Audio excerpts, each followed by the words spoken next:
Have you ever questioned the very foundation of who you are? Have you ever wondered if your sense of self, or identity, your personality, your ego is nothing more than a mental fabrication? Welcome back to the channel. I'm truly grateful to have you here today as we venture into one of the most profound and misunderstood teachings in all of spirituality, the nature of emptiness, not just of self, but of all phenomena. This concept has transformed lives, liberated seekers, and shaken the very core of existence itself. And yet, for many, it remains a philosophical puzzle or a dry intellectual theory.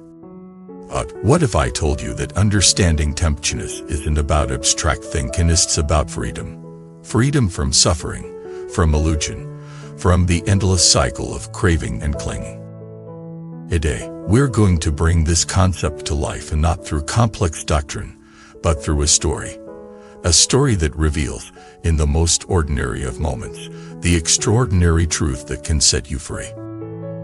Before diving into the story, let's talk about the illusion we all live with, the illusion of a permanent, independent self. From a young age, we are conditioned to believe pie in this and nigh in that. We define ourselves by names, roles, memories, achievements, and even our traumas. We build a narrative of me and spend our lives defending it, refining it, protecting it. But what happens when we start to question this narrative? What happens when we ask, who is the one thinking these thoughts? Who is the one feeling this sadness or pride or anger? That's where the real journey begins. Here's the story. A young monk, sincere in his practice, approached his master with a troubled look.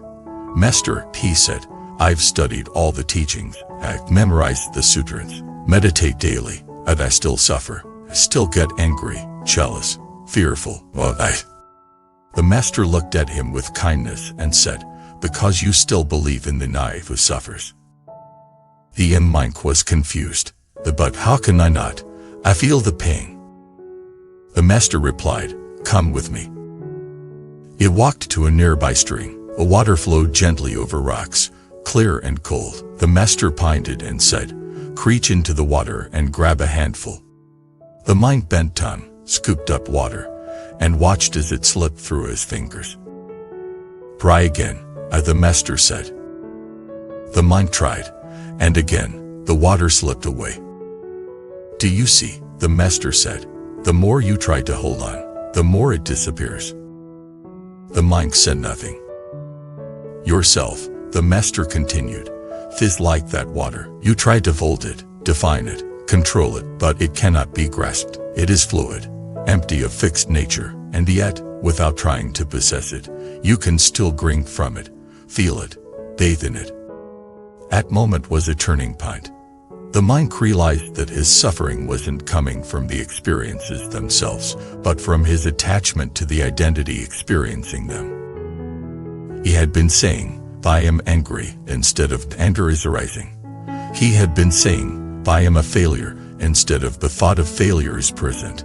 He had fused his identity with passing phenomena, making what was impermanent seem permanent.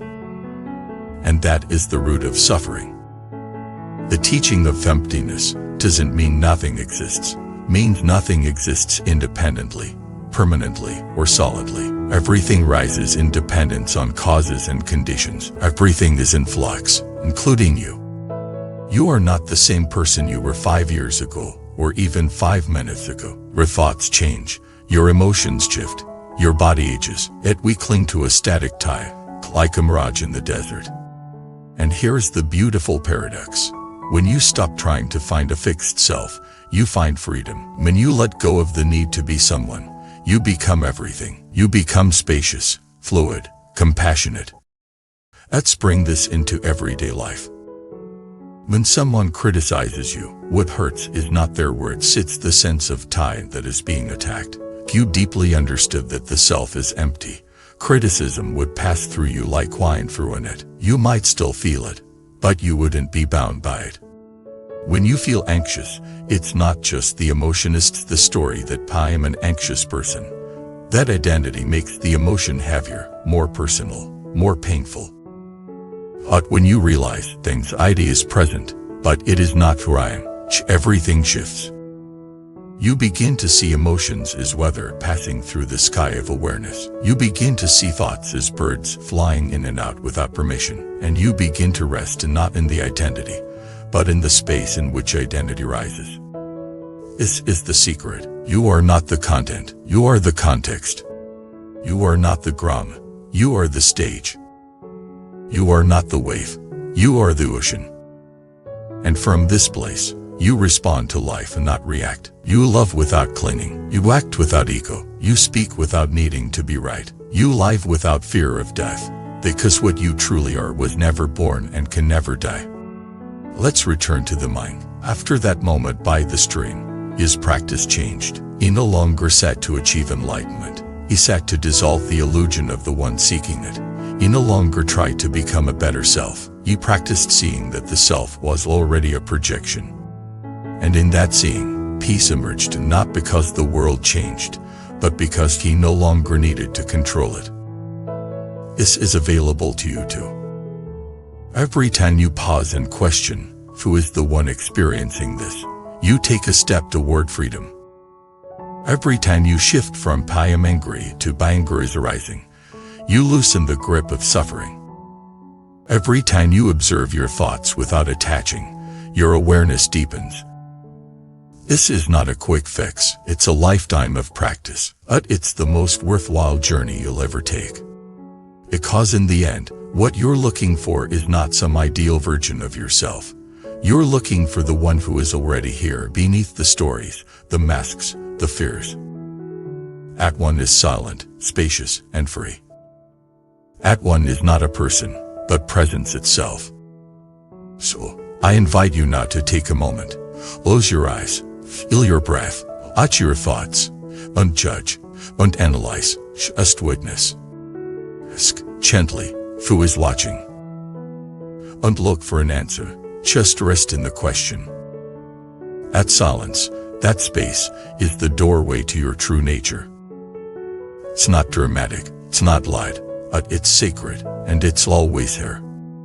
Thank you for joining me on this journey today. If this message helped you see something new, or remember something old, I would love to hear from you in the comments. What does the idea of emptiness mean to you? Have you had moments where you glimpsed the space beyond the self?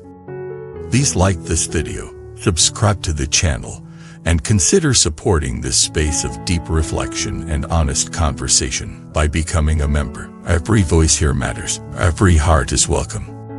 Until next time, stay aware, stay open, and stay rooted in the space where all things arise and pass. Thank you for watching this video.